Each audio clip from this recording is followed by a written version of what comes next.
नमस्कार दोस्तों, एक बार फिर मैं आपका मित्र डॉक्टर विनोद आसुदानी हाजिर हूँ थ्रू लिटरेरी लेंस।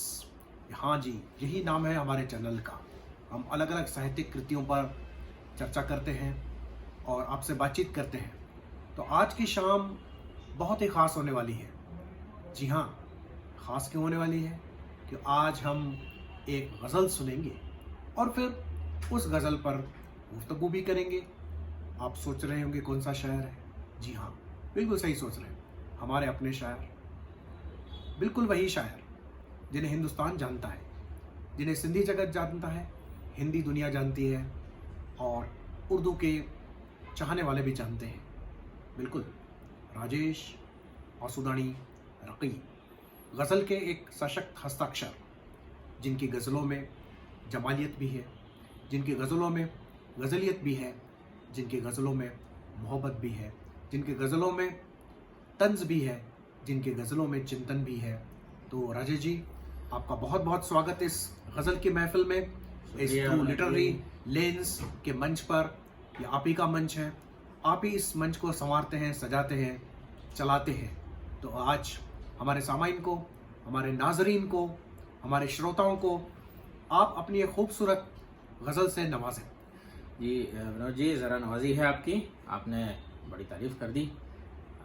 कोशिश करूँगा कि न्याय कर सकूँ, आपकी बात के साथ इंसाफ कर सकूँ। जैसा आपने कहा है, गज़ल लेके हाज़िर हुआ हूँ, तो समात फरमाइएगा, इरशाद। उसके बाद उस पर गुफ्तगू भी करेंगे।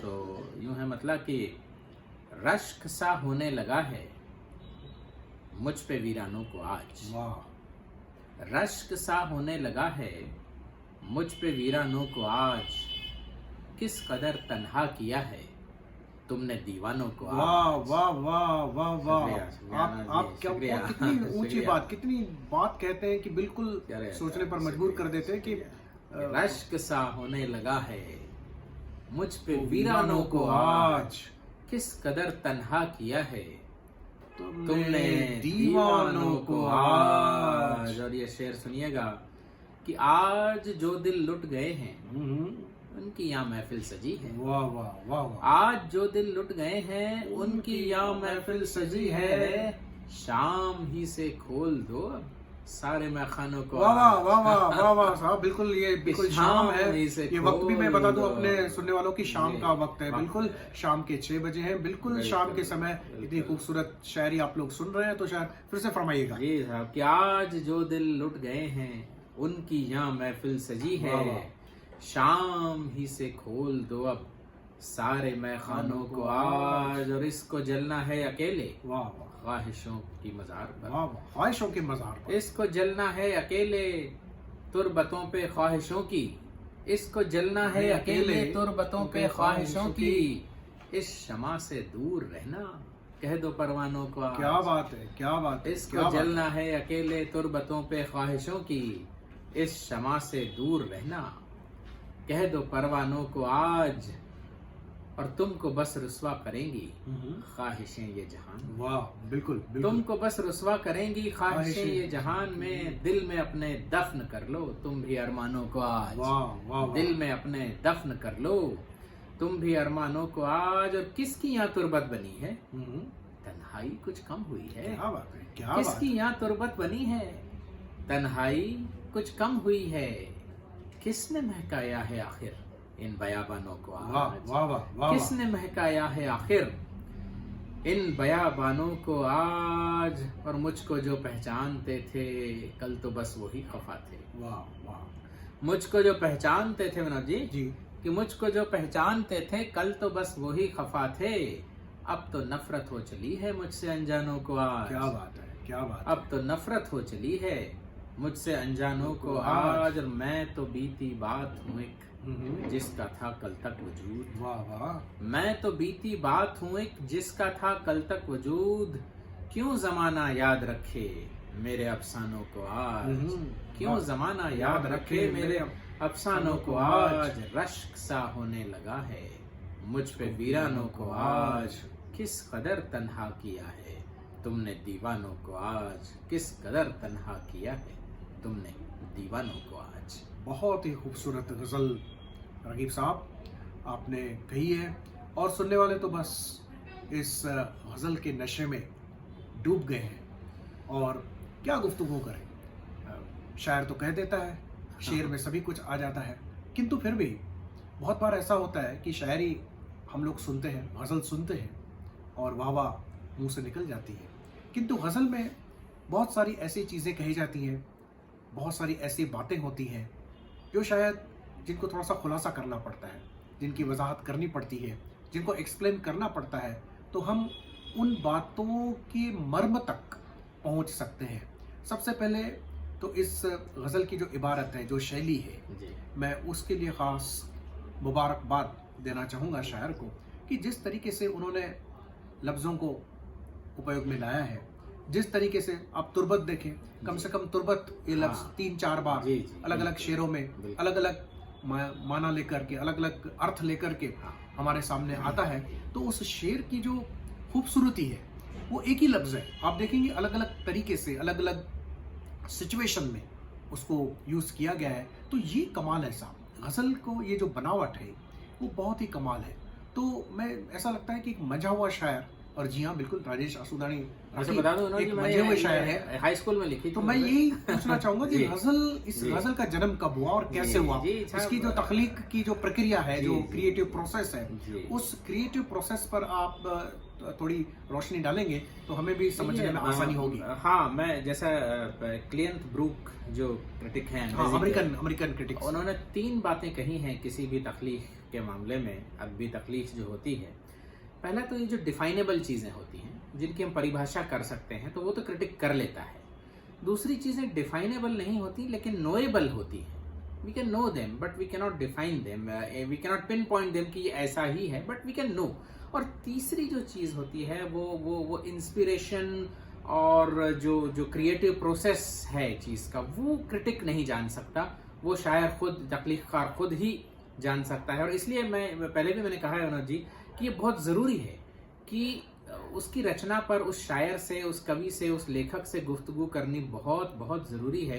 कई लोग ऐसा कहते हैं कि रचना एक बार हो गई तो सबकी हो गई, वो बिल्कुल हो गई सबकी, लेकिन फिर भी उसका जो जन्मदाता या जन्मदात्री है उसका उसमें दखल रहता है, क्योंकि जो थर्ड चीज़ें हैं, मिस्टिसिज्म और इंस्पिरेशन, ये ऐसे क्रिटिक्स के पकड़ में नहीं आती, ऐसा क्लियंट ब्रूक ने कहीं फरमाया है। तो मैं, जैसे आपने पूछा तो मैं बताऊं, ये चीज़ जो है, ये गज़ल मुझे याद है, आज से करीब 30 साल पहले सर्दियों के ही दिन थे, 1991 में हाई स्कूल में था।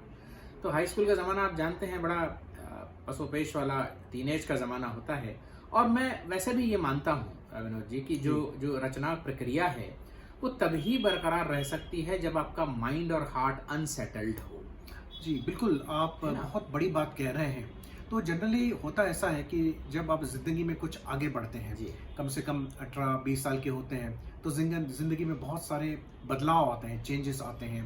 फिर आगे 30-40s में और चेंजेस आते हैं और धीरे धीरे आप डिसइल्यूजन्ड होते चले जाते हैं। ज़िंदगी के से डिसइल्यूजन्ड हो गए, दुनिया से डिसइल्यूजन्ड हो गए, तो आपका हार्ट और माइंड अनसेटल्ड हो जाता है। तो एक मैच्योर शायरी हम एक्सपेक्ट करते हैं 30s और 40s में किसी भी व्यक्ति से, या 50s में, किंतु आप जब हाई स्कूल में थे, यानी 15-16 साल की उम्र है और इस प्रकार की गज़ल आपसे हमको मिल रही है, तो ये कैसे हुआ कि आपके हार्ट क्या इतनी अनसेटल्ड, आपका माइंड इतना अनसेटल्ड था? क्या मैं ये कहूँ कि आप इंटेलेक्चुअली, इमोशनली इतने परिपक्व थे, मैच्योर हो चुके थे कि गज़ल कह करके कोई नहीं कहेगा कि 15-16 साल के लड़के ने इस प्रकार की गज़ल लिखी है? ये तो ऐसा लगता है कि कोई मजा हुआ शायर बोल रहा है। आज आप ये बात कह रहे हैं विनोद जी मुझसे, लेकिन मैं आपको बड़ा किस्सा बताता हूँ। पहले मैं ये कहता हूँ, यस, इमोटो रैशनली जब तक हलचल नहीं रहेगी आपके दिलो दिमाग में, इमोटो रैशनल दिलो दिमाग की हलचल मैं कहता हूँ उसको, वो चाहे टीनेज से शुरू हो, चाहे बाद में भी बरकरार रहे, और बाद में बरकरार रहना ये बड़ा चैलेंज है मेरे हिसाब से। हमारे एक डॉक्टर हनुमंत नायडू थे, जी, बहुत प्रसिद्ध हिंदी के गज़लकार हैं और हिंदी गज़ल के हस्ताक्षर हैं। तो मैं जब मॉरिस कॉलेज में पढ़ता था बाद में, तो किसी ने उनको कहा कि एक राजेश नाम का लड़का कुछ लिखता है, तो उन्होंने जो फरमाया, उन्होंने कहा भाई ये इस एज में तो कोई भी लिख लेता है जी। आज आप मुझे तारीफ कर रहे हैं कि उस एज में हमने लिखा, लेकिन उन्होंने तो ये कहा कि इस एज में तो चलता फिरता कोई भी लिख लेता है। मैं मानूंगा जब आज से 20 साल बाद आके बताना कि राजेश लिख रहा है, तो खैर 20 साल तो हुए, 30 साल तो हुए आज, लेकिन बड़ी बदकिस्मती की बात है कि डॉक्टर साहब हमारे बीच नहीं रहे। लेकिन रकीब साहब अभी भी लिख रहे हैं। जी, तो वही डॉक्टर साहब ने हमको जो कहा था कि आज से 20-30 साल बाद जब आटे दाल का भाव पता चले, बाद में भी लेखन जारी रहे, तो बाद में भी वो दिलो दिमाग की हलचल जब जारी रहती है तब ही वो लेखन प्रक्रिया भी जारी रहती है। तो उस एज में मैं तो ये कहूँगा हम तो शायद जन्म से ही बूढ़े थे, बुढ़िया गए थे जन्म से ही, वरना टीनेज में आप गजलें तो जरूर लोग लिखते हैं, कहते हैं, पर शायद इस संजीदगी की मैं बात करूं तो वो शायद कहीं नहीं आ पाती उस समय। और वो जो पहले प्यार की बातें ही होती हैं। जी बिल्कुल, पहले प्यार की बातें होती हैं, जुल्फों की बातें होती हैं, लबो रुखसार की बातें होती हैं साहब, और वो सब आंखों की बातें होती हैं, निगाहों की और होती हैं, जुदाई की, मिलन की बातें होती है, वफा बेवफाई की बातें होती है। लेकिन आपकी गजल जिस बिंदु से चालू होती है, यानी उसकी शुरुआती जो शेर है, रश्क सा होने लगा है मुझ पे वीरानों को आज, किस कदर तन्हा किया है तुमने दीवानों को। अब वीराना बिल्कुल तन्हा होता है, वीरान होता है, कुछ नहीं होता वहां पर, तो उसको भी रश्क हो रहा है कि आज जिस तरीके से इस शायर को तन्हा किया गया है, जिस तरीके से उसने ये अकेलापन महसूस हुआ है उसे, तो वीरानों को भी रश्क होने लगे। आप इसकी तशबीह देखिए, वीरानों को रश्क होना, मुझे नहीं लगता कि किसी गजल में मैंने अभी तक इस प्रकार की कोई भी इमेजरी देखी है, तो बहुत मुबारकबाद। और फिर क्यों हो गया रश्क कि किस कदर तन्हा कर दिया है दीवानों को आज, आपने किस तरह तन्हा दीवाने हैं जो कुछ लीक से हटके हैं, उनको जमाने ने कितना तन्हा कर दिया,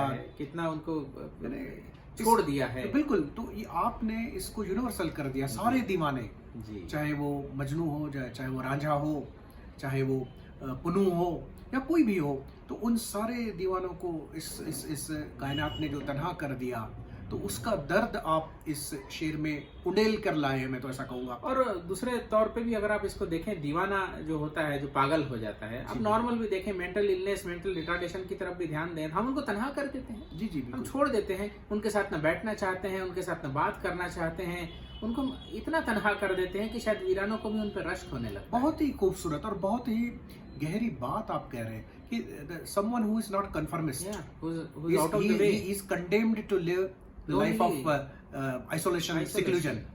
कोई जानबूझ के बात नहीं करता उससे, घर के लोग बात नहीं करते, अगर कोई लीक से हटके हो तो घर के लोग उससे बात करना पसंद नहीं करते। तो ये जो बात कहीं आई है इसमें, दीवानगी का जो सिला जो मिलता है जी। हमारे अदब में क्या होता है विनोद जी, मैं कहूँगा खैर जो मतलब है कि जनरली हम दीवाना आशिक को समझते हैं, जो किसी इश्के जो है मजाजी में मुब्तला हो गया, प्रेमी प्रेमिका हो गया, दीवान, वो तो दीवानगी है ही है, लैला मजनू सारी दीवानगी है। किसी भी फील्ड में दीवानगी जो पैदा होती है, किसी भी चीज के लिए, किसी भी व्यक्ति के लिए, किसी भी आइडिया के लिए आपके मन में जुनून आ जाए, आप पागल हो जाए, जुनून सवार हो जाए आपके दिलो दिमाग पर, देखेंगे कि आप तन्हा कर दिए गए, चाहे वो कोई भी हो, या तो अपने जिंदगी आपको तन्हा कर देगी या दुनिया तन्हा कर दी, कि या तो दीवाना हंसे या तू जिसे तौफीक दे, वरना जमाने में भला मुस्कुराता कौन है। और वही कि दीवानगी का जो हश्र होता है, जो सिला मिलता है किसी भी फील्ड में, वो मुझे कहीं खल गया, शायद उस उम्र में भी खल गया होगा, और इसीलिए मैंने ये मतला कहा होगा। जी, बिल्कुल खूबसूरत बात कही, और आपके आगे के शेर भी बहुत ही लाजवाब। ख्वाहिशों की तुरबतें बन गई साहब जी, ख्वाहिशों की तुरबतें। आप देखिए, आप फिर से इमेजरी पर ध्यान दें, इस गजल की इमेजरी जो है बिल्कुल काबिल तारीफ है कि ख्वाहिश है की तुरबतें, और उस पे अकेले जलना है। शमा तो जलाएंगे आप तुरबत पे साहब, तुरबत पे शमा तो जलाएंगे, लेकिन परवानों को आपने हटा दिया वहां से। देखिए किस तरह से शायर अपनी ही ख्वाहिशों की मज़ारों पर जो है श्रद्धांजलि अर्पित करता है। वो एक शेर याद आ गया मुझे, शायद कैसरुल जाफरी साहब का है कि अरमानों की पक्की कब्रें बनने वाली हैं, मैं अपने हिस्से के पत्थर ढोने बैठा हूँ, लेकिन यहाँ तो मैं तुरबतों पे शमा जला रहा हूँ, वो भी परवानों को हटा के। बहुत खूबसूरत शेर है। आगे का शेर भी आपका और दिल तो लूट गए हैं, तो वो तो मैखाने खोलने ही होंगे शाम से, नशा तो कारी हो जाएगा। बहुत अभी शाम का समय चल रहा है, आज विजयादशमी का दिन है, और सभी को मुबारक मैं बात देता हूँ विजयादशमी की। तो टूटी हुई ख्वाहिशों का जो नशा है वो तो सब मैखानों में खुल ही जाता है शाम को। और फिर ये विनोद जी, इस पर मैं गौर चाहूंगा आपका कि किसकी यहाँ तुरबत बनी है, तन्हाई कुछ कम हुई है, किसने महकाया है आखिर इन बयाबानों को आज। एक तरफ तो ख्वाहिशों की तुरबतें बन गई, और फिर कहीं तुरबतें बनी तो वीराना महका भी। बिल्कुल, कि तुरबत है, तुरबत में आपकी मोहब्बत है, तुरबत में आपका माशूक है, तुरबत में आपका दोस्त है, तो तुरबत अगर बयाबानों में भी तुरबत बन जाए तो साहब वो बयाबान नहीं है, वो तो एक मंदिर बन गया, और वो तो पाक जगह बन गई। और दुखी लोगों को एक दूसरे की कंपनी, कम से कम मुझ जैसा दुखी और भी कोई है। तो पहले ही हम ख्वाहिशों की तुरबतें बना के शम्मे जला रहे थे परवानों को भगा के, और उस पर से फिर अब किसी की और तुरबत बन गई उस वीराने में, जी, जी। क्योंकि कंपनी मिल जी। गई, दर्द को दर्द की कंपनी मिल गई। बहुत खूब कहा है आपने, बहुत ही खूबसूरत तो- बातें कह रहे हैं इस गजल में आप। जी, तो इस तरह से 5-6 शेर जो बने थे इस गजल के, तो अलग अलग आखिरी शेर पर मैं खास जी, ध्यान चाहूंगा कि वो जी, बहुत ही अलग जी। हाँ। जो है ना अंदाज का शेर है। और दिल में अपने दफन कर लो तुम भी अरमानों का, जी, अरमान जी। तो रुसवा करते ही हैं। एक तरह से मुसलसल थीम भी चल रहा है कि ख्वाहिशों की तुरबतें बन रही हैं, अरमानों को आप दफन ही कर लो अब तो ये जो है। और उस पर से जो फिर आप अगर बात करें तो उससे ये होगा साहब कि आखिरी हमने यूं यूं यूं कहा कि क्यों ज़माना याद रखे मेरे अफसानों को आज, क्यों ज़माना याद रखे मैं तो बीती बात हूँ एक जिसका था कल तक वजूद, क्यों ज़माना याद रखे मेरे अफसानों को आज। तो ये तो बात है, हमेशा से चलती आई है कि हर एक का ज़माना बीत जाता है और कल और आएंगे मुझसे भी बेहतर कहने वाले, तुमसे बेहतर सुनने वाले, वही बात हो जाती है।